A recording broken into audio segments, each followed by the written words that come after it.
안녕하세요. 오늘은 기상 후 목이 뻐근하고 아픈 이유에 대해 알아보도록 하겠습니다. 크게 세 가지로 분류할 수 있는데요. 첫 번째는 근육과 건의 문제입니다. 목 경추 주변에 분포한 근육과 건의 문제가 있는 경우인데요. 건이라는 것은 뼈랑 근육을 이어주고 연결시키는 구조물인데 보통 근육이 혈액순환이 안 좋아지고 부하가 많아지게 되면 굳어버리게 됩니다. 평균적으로 5에서 6kg가 되는 두개골을 지탱하고 있는 구조물이기 때문에 사실 목의 근육들은 의외로 힘들고 늘 많은 부담을 가지고 있습니다. 특히 요새는 스마트폰이나 컴퓨터를 오래도록 다루는 경우가 많은데 그럴 때에는 무게중심이 틀어지고 자세가 안 좋아지는 경우가 많습니다. 이런 사소한 습관들로 인해서 목 전반의 부담이 크게 늘어나는 경우가 많은데요. 이러한 이유로 저녁이 되면 목의 특정 근육이 계속 압박이 되다 보니 이렇게 근육과 건에 문제가 생기는 경우가 생기게 됩니다. 두 번째는 경추와 인대의 문제입니다. 목뼈인 경추나 경추를 붙잡고 있는 인대가 손상되어도 목이 뻐근하고 아픈 증상이 나아지지 않을 수 있는데요.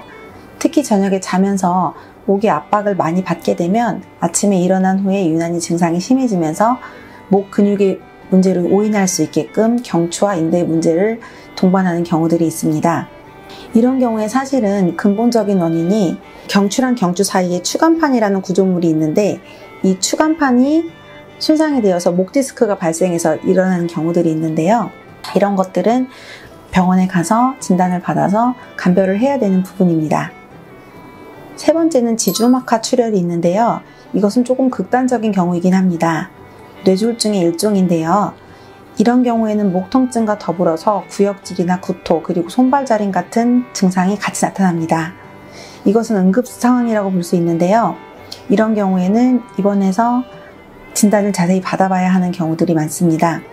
단순 근육 통증과 혼동되는 경우들이 있기 때문에 잘 알아봐야 합니다. 단순히 근육이나 건의 문제는 금방 사라지기도 하고 그렇게 위협적이지 않습니다.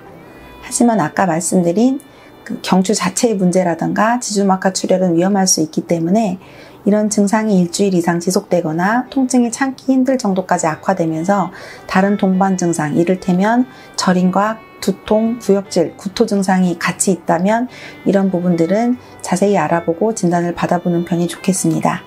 오늘도 좋은 하루 되세요.